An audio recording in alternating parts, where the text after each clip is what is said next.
Well, ladies and gentlemen, it is day 2. Excuse me, I still haven't now, but anyway, my Christmas movie discussions. And today, we'll talk about Frosty the Snowman. Now, unlike Rudolph the Red-Nosed Reindeer, Frosty the Snowman had only one song to it, which was okay, because they sang the song the entirety throughout the whole movie. And I have to admit, the villain, the magician is just, he's funny. I like the guy who plays the voice of Frosty. He is probably one of my favorite voices of Frosty because, I grew up on that cartoon. It was great. They kind of ruined it with the second movie, almost kind of ruined it for the second movie, which we'll talk about tomorrow. But, Frosty the Snowman is a pretty good movie. It's really, really short. It's like 30 minutes. But it's not bad. I would definitely watch it from year to year. So premise is, if you never heard the song, these kids build this snowman.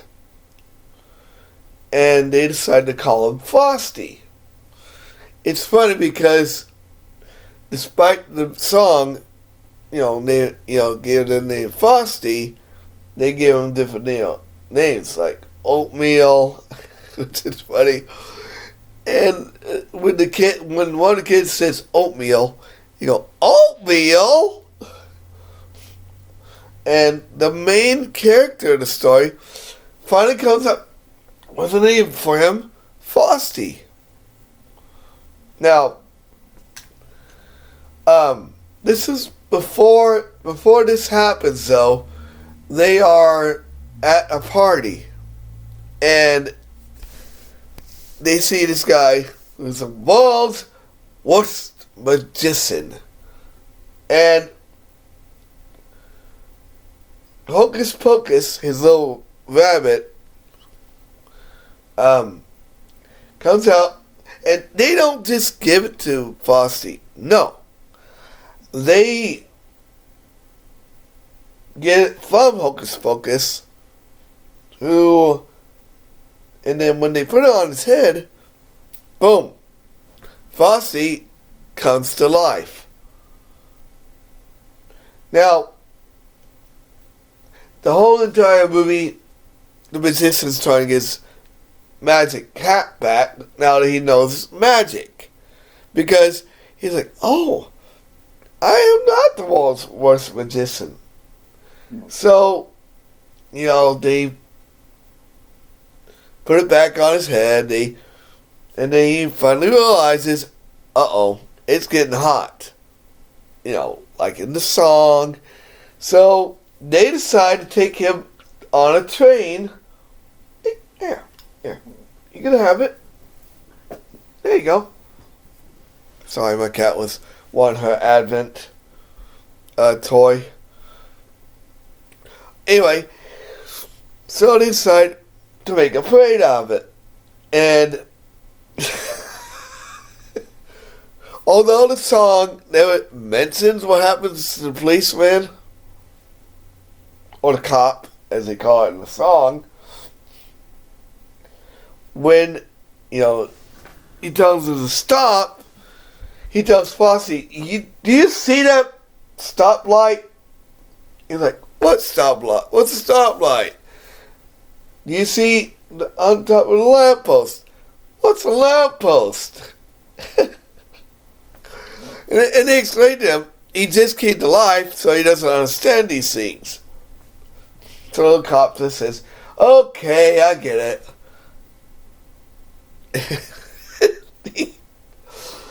he goes, comes to life, and he swallows a whistle. Anyway, they get to the train and are told that since they have no money, Frosty can't get on. But they, take him and put him in a refrigerator car. Since it's so cold, Frosty's not going to melt. But unfortunately, on the way to the North Pole, Karen, yes, that's her name, I remember her name, is getting cold. And obviously, Frosty's like, "Are you cold, Karen?" "Oh, that's a stupid question. You would be cold if you were shivering."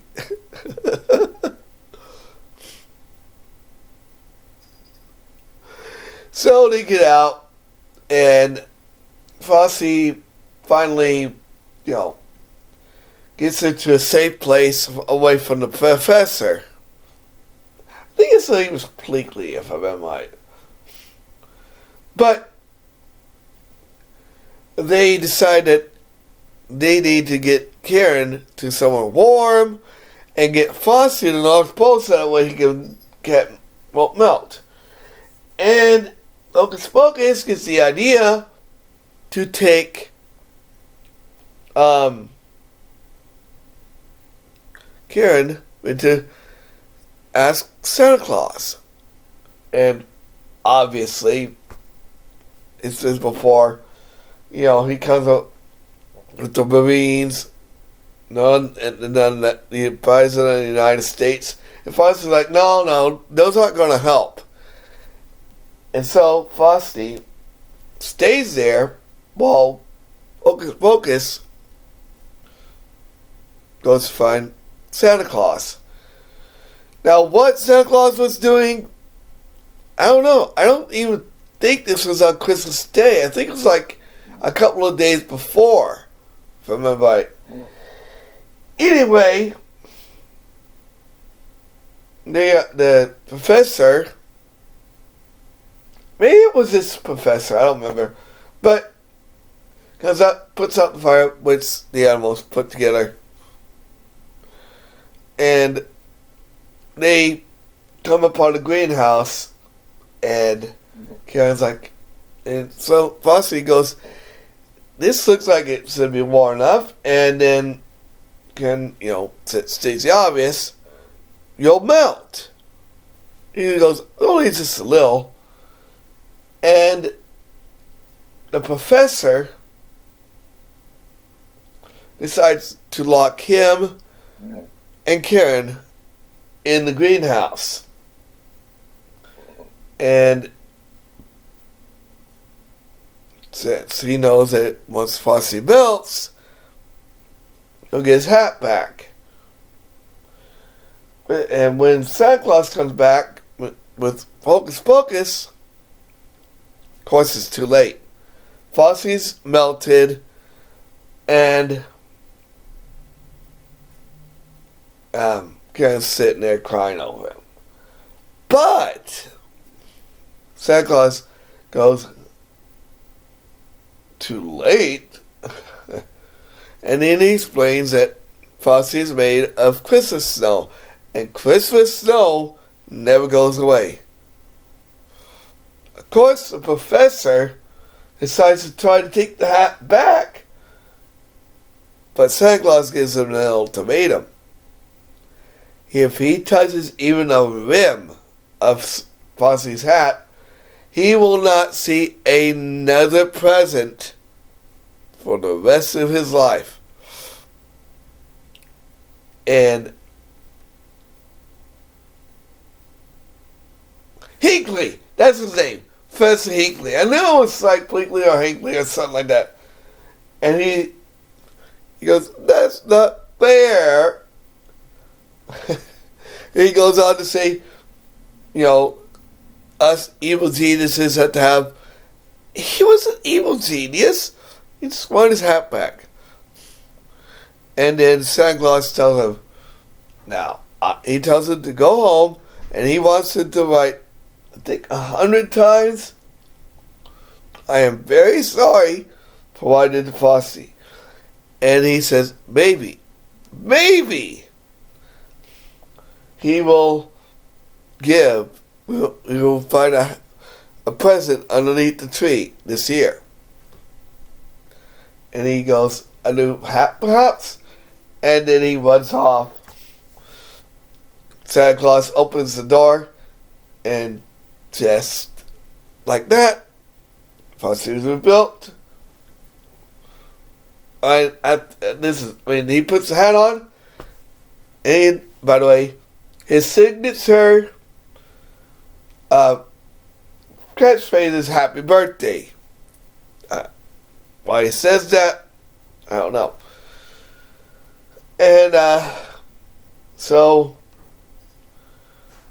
the movie ends with him going to the North Pole with Santa Claus so that he doesn't melt. And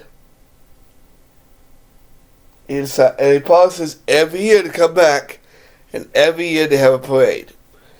So, I'd say Frosty the Snowman is probably one of my favorite movies. If Frosty Returns, okay, I kind of wish he could have brought Karen back. I kind of wish he would have brought the kids back. But tomorrow we're going to talk about Frosty Returns. Anyway, like, comment, subscribe, share. I'll see you guys tomorrow.